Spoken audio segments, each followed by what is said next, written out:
آپ سن رہے ہیں کتاب تاریخ ابن خلدون، باب نمبر 3، سمود، سب ہیڈنگ حضرت صالح علیہ السلام۔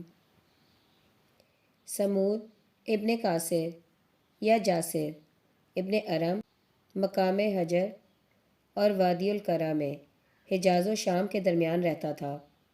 یہ بھی عرب آربا کے ایک بہت بڑے قبیلے کا مورث اعلیٰ ہے۔ اس کا قبیلہ اسی کے نام سے مشہور ہے۔ صالح علیہ السلام اسی قوم کی طرف مبعوث ہوئے تھے، چونکہ یہ لوگ بھی اپنے معاصرین کی طرف طول القامت، بڑے قد، کثیر الاعمار، بڑی عمر والے تھے۔ پہاڑوں میں بڑے بڑے عالی شان مکانات بنا کر رہتے تھے۔ 18 میل مربع میں یہ خاندان آباد تھا۔ دولت، ثروت، قوت، حکمت سب کچھ تھی، لیکن پانی کی ایسی کمی تھی کہ وادی القرا میں سوائے ایک چشمہ کے دوسرا چشمہ نہ تھا۔ سب سے پہلے اس قوم میں جس نے اپنے کو بادشاہ کے لقب سے مشہور کیا وہ عابر ابن ارم ابن سمود تھا۔ اس نے اپنی قوم میں 2 صدیوں تک برابر حکومت کی۔ اس کے بعد جندہ ابن عبرو ابن دبیل ابن ارم بن سمود بادشاہ ہوا اور 300 برس تک سلطنت کرتا رہا۔ اسی کے عہد حکومت میں صالح علیہ السلام ابن ابیل ابن اسف ابن شالخ ابن ابیل ابن قاصر ابن سمود مبعوث ہوئے تھے۔ صالح علیہ السلام نہایت حلیم، منکسر المزاج تھے۔ آپ کا رنگ سرخ سفیدی کی طرف مائل، بال بالکل سیدھے، باریک، بالکل سیاہ نہ تھے، بلکہ خفیف سا بھورا پن ظاہر ہوتا تھا۔ برہنہ پا ہمیشہ پھرتے تھے، مکان کبھی نہیں بنوایا، عمر بھر مسجد ہی میں رہے اور وہیں شب کو سوتے تھے۔ جب آپ سن شعور کو پہنچے اور خلت و نبوت سے سرفراز فرمائے گئے اور اپنی قوم کو غیر اللہ کی پرستش سے ممانعت کرنے لگے اور توحید اور اللہ کی عبادت کی طرف رہنمائی کرنی چاہی، تو عوام کا کیا ذکر ہے، خاص بھی کہنے لگے، اور باتحقیق ہم کو شک ہے، جس چیز کا تم دعویٰ کرتے ہو ہم تمہارے کہنے سے اپنے خداؤں کی پرستش نہ چھوڑیں گے۔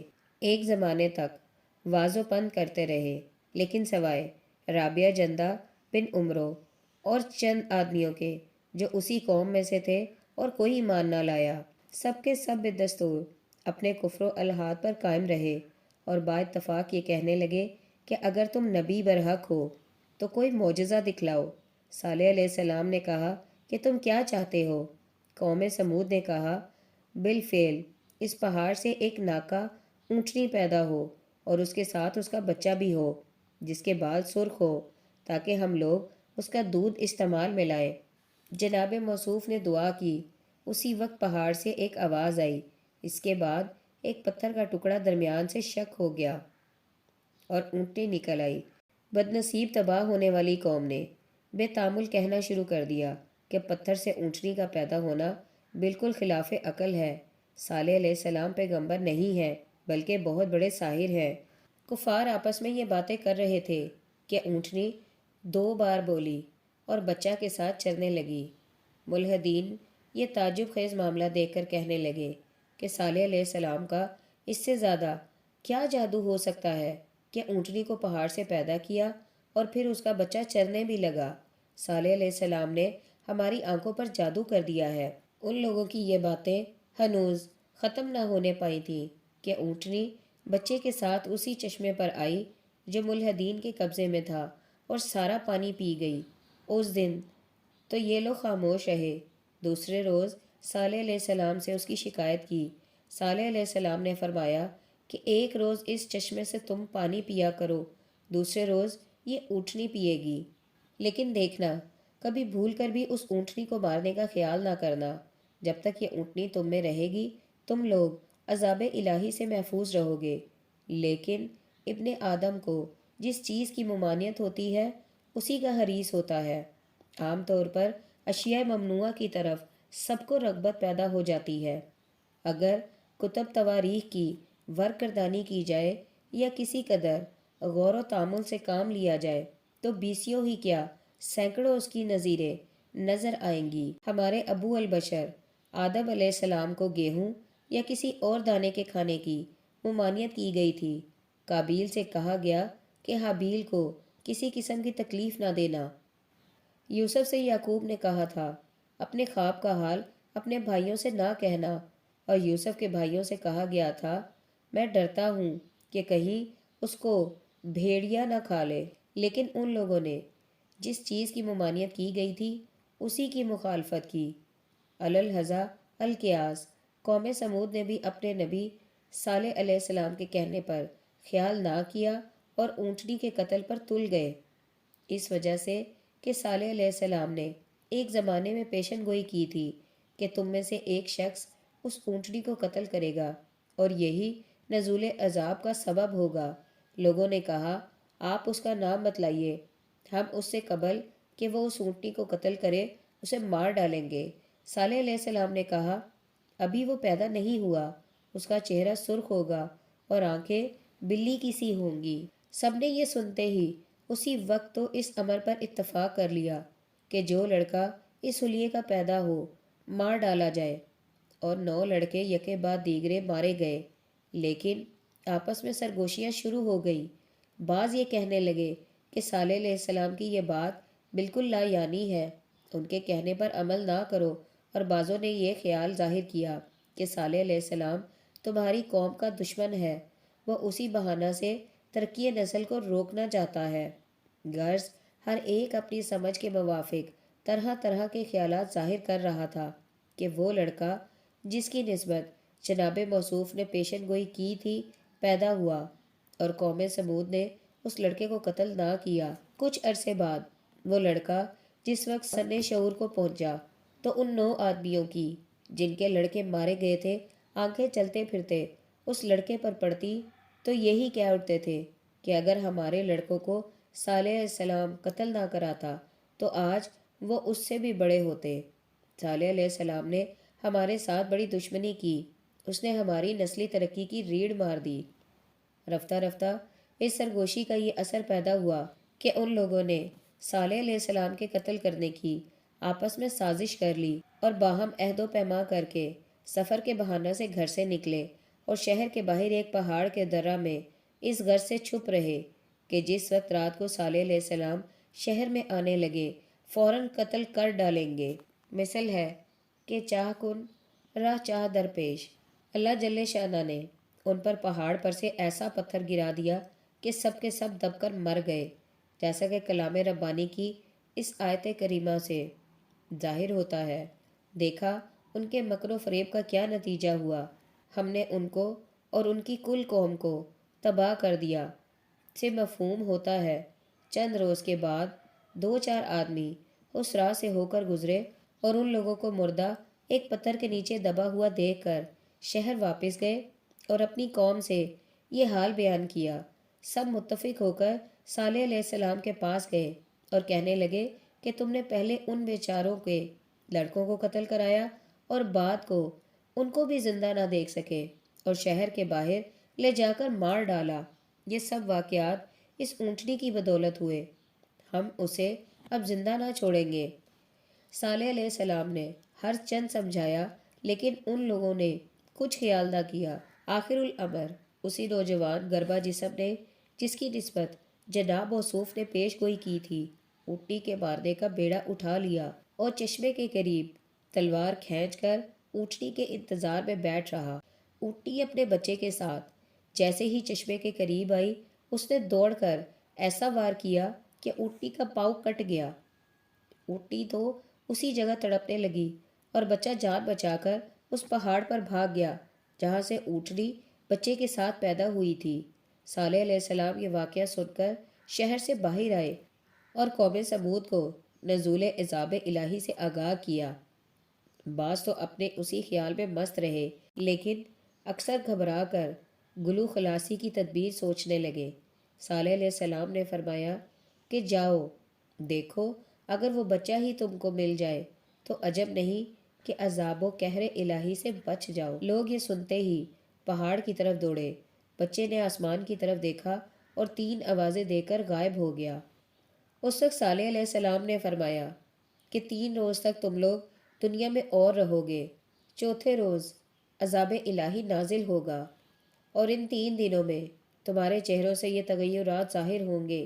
پہلے روز تم لوگوں کا چہرہ زرد ہو جائے گا، دوسرے روز سرخ، اور تیسرے روز سیاہ ہو جائے گا، اور چوتھے روز تم عذاب خدا بندی میں گرفتار ہو جاؤ گے، اور تم میں سے کوئی شخص سوائے ان لوگوں کے جو ایمان لا چکے ہیں اس عذاب سے جانبر نہ ہوگا۔ چنانچہ ایسا ہی ہوا جیسا کہ کلام مجید میں مذکور ہے۔ ہمارا امر یعنی عذاب بچا لیا ہم نے صالح علیہ السلام کو اور ان لوگوں کو جو کہ اس کے ساتھ ایمان لائے تھے اپنی رحمت سے، اس عذاب الہی سے جو کافر نہ بچا مگر ایک شخص جس کی کنیت ابو رغال تھی۔ اس وقت وہ حرم شریف میں تھا۔ جس وقت یہ خبر اس کے کانوں تک پہنچی فوراً وہ بھی مر گیا۔ اس قوم نے 1700 شہر آباد کیے تھے اور ہر ایک سرسبزی و شادابی میں اپنی نظیر آپ تھا۔ یہ سب اسی عذاب و قہر کی نظر ہو گئے، نہ کوئی شہر بچا اور نہ کوئی گاؤں۔ سب ہیڈنگ: شاہان قوم سمود۔ قوم سمود کے نامی بادشاہوں میں توبان بن نمی بھی تھا۔ اس نے اپنی حکومت کو سکندریہ تک بڑھا لیا تھا، بلکہ یوں کہنا شاید نازیبا نہ ہوگا کہ توبان نے سکندریہ ہی کو اپنا دارالحکومت قرار دیا تھا، اور موہب بن مروہ بن رہیب اور اس کا بھائی حبیل بن مرہ سمودیوں کے اولو العزم بادشاہوں میں شمار کیا جاتا ہے۔ بعض مورخین کا یہ خیال ہے کہ اصحاب الارس جن کے نبی حنظلہ بن صفوان تھے اسی قوم سے ہیں۔ بالکل غلط اور ناقابل اعتبار ہے، کیونکہ اصحاب الرس حضور کی اولاد سے ہیں، جیسا کہ ہم بنی کانا ابن عابر کے حالات میں بیان کریں گے۔ الہذا بعض علماء نسب نے ثقیف کو اسی بقیہ سمود کی نسلوں سے شمار کیا ہے، حالانکہ یہ قول محض بے اصل ہے۔ حجاج بن یوسف کے روبرو جب یہ تذکرہ آ جاتا تھا تو وہ اس کی تکذیب کرتا تھا، اور اکثر اوقات از من قال، بڑا ہی محترم ہے وہ جس نے کہا ہے کہ سمود باقی نہیں رہے، یعنی ہلاک کر دیے گئے، کہہ اٹھتا تھا اہل توریت نہ عاد اور سمود اور نہ ہود اور صالح علیہ السلام اور نہ کسی عرب آربا کے حالات سے واقف ہے۔ بظاہر اس کی وجہ یہ معلوم ہوتی ہے کہ توریت میں انہی لوگوں کا تذکرہ ہے جو کہ آدم اور موسیٰ علیہ السلام کے درمیان جو موسیٰ علیہ السلام کے نسب میں واقع ہوئے ہیں، اور ان میں سے کوئی شخص موسیٰ و آدم کے نسب میں نہیں واقع ہوا۔ سب ہیڈنگ: بنی جدلیس۔ جدلیس کی نسبت جس طرح ابن کلبی کی روایت اس امر کی شہادت دے رہی ہے کہ یہ ارم ابن سام کا لڑکا تھا اور یمامہ میں رہتا تھا، اور سمود ابن قاصر کے بھائیوں میں شمار کیا جاتا ہے، اسی طرح تسم کے بارے میں اس کا بیان بتلا رہا ہے کہ لاوز ابن سام کی اولاد سے تھا اور مقام بحرین میں سکونت پذیر تھا، لیکن تبری کی تحریر سے معلوم ہوتا ہے کہ یہ دونوں جدلیس اور تم لاوز ابن سام کی نسل سے ہیں، اور یہ دونوں یمامہ میں رہتے تھے۔